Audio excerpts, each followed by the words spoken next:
Welcome to D6. This is professor Vinod Kumar.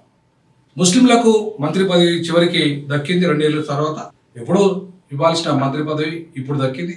లంబాడీల పరిస్థితి ఏంటి? ఎందుకు లంబాడీలకు డిప్యూటీ స్పీకర్కే పరిమితం చేసిండు? ఇంకా 2 దక్కాల్సిన మంత్రి స్థానాలు వేకెన్సీలో మరి రెట్లకి ఇచ్చుకుంటాడా, బీసీలకు ఇస్తాడా?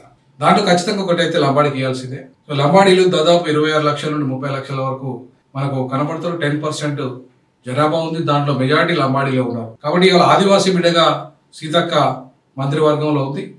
మంచిది, సంతోషం. మరి లంబాడీల పరిస్థితి ఏంటి? లంబాడీలకు ఏం అన్యాయం చేసింది లంబాడీలు అని చెప్పి లంబాడీలకు దక్కలేదు మంత్రివర్గం. ఇప్పుడు 55 ఏళ్లుగా మంత్రివర్గం లంబాడీలకు ఉంది. 10 ఏళ్లుగా తెలంగాణలో ఉంది. ఉమ్మడి ఆంధ్రప్రదేశ్లో ఉంది లంబాడీలకు. తెలంగాణలో కూడా లంబాడీలకు అవకాశం దొరికింది. మరి తెలంగాణలో ఇవాళ రెడ్డి సామాజిక వర్గం అధికారంలోకి వచ్చిన తర్వాత ఎందుకు లంబాడీలకు అవకాశం రాలేదు? ఆదివాసీ బిడ్డ సీతక్కకి మాత్రమే ఇస్తే లంబాడీల పరిస్థితి ఇది. ఒకవైపు ఆదివాసీలు లంబాడీలను తొలగించాలి, రిజర్వేషన్ జాబితాలను తొలగించాలని చెప్పేసి పెద్ద ఎత్తున మూవ్మెంట్ చేస్తున్న క్రమంలో మరి లంబాడీలు తమ అస్తిత్వం ఆత్మగౌరవం కోసం కొట్లాడుతున్న క్రమంలో, తమ వాటా కోసం కొట్లాడుతున్న క్రమంలో మెజారిటీ ఎస్టీ జాబితాలో ఉన్న లంబాడీలకు అవకాశం ఇవ్వకపోవడం అన్యాయం. తప్పకుండా 2 సీట్లలో ఒకటి లంబాడీలకు, ఒకటి బీసీకి ఇవ్వాలి.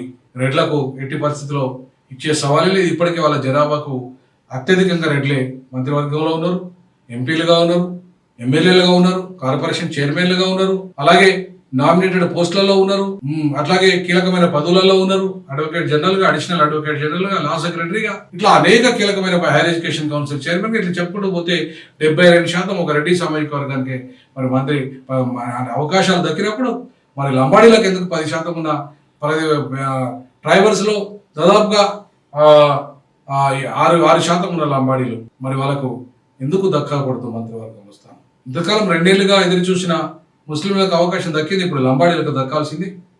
ఇంకొక వేకెన్సీ ఉంటే అది బీసీ మహిళలకు ఇవ్వండి.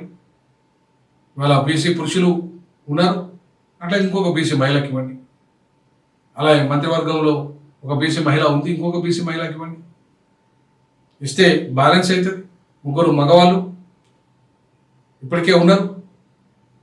నాకు తెలిసి 2 మగవాళ్ళు అనుకుంటా, పొన్నం అండ్ వాకిటి శ్రీహరి. అలాగే మన మేడం గారు ఉన్నారు, వరంగల్ మేడం కొండా సురేఖ గారు. ఇంకొక మహిళకి ఇవ్వండి మంత్రివర్గంలో స్థానం.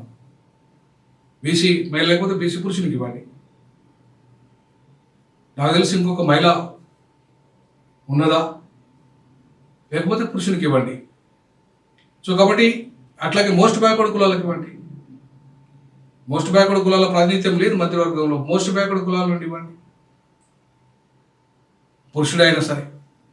మోస్ట్ బ్యాక్వర్డ్ కులాల నుండి ఒక మంత్రి ప్లస్ లంబాడీల నుండి ఒక మంత్రి, ఈ 2 వేకెన్సీ ఉన్నాయి, దాంట్లో ఇవ్వండి.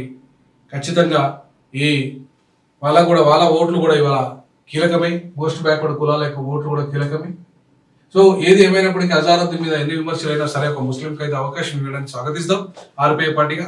అట్లాగే నెక్స్ట్ లంబాడీలకు, మోస్ట్ బ్యాక్వర్డ్ కులాలకి, ఎంబీసీలకు మంత్రి పదవి ఇవ్వాల్సిందిగా ఆర్పీఐ పార్టీ అధ్యక్షుడిగా డిమాండ్ చేస్తూ ఉన్నాను.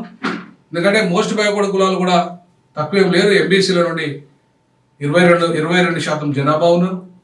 మీరు 23% ఉన్న బీసీ కులాల నుండి ఆల్రెడీ మీరు ఇప్పటికే 3 మంత్రివర్గంలో అవకాశాలు ఇచ్చారు.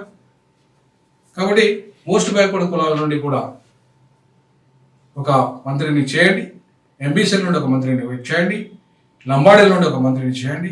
ఇద్దరికి కూడా 2 వేకెన్సీల నుండి ఫిలప్ చేయాల్సిందిగా మేము ఆర్పీఐ పార్టీ నుండి డిమాండ్ చేస్తూ ఉన్నాం.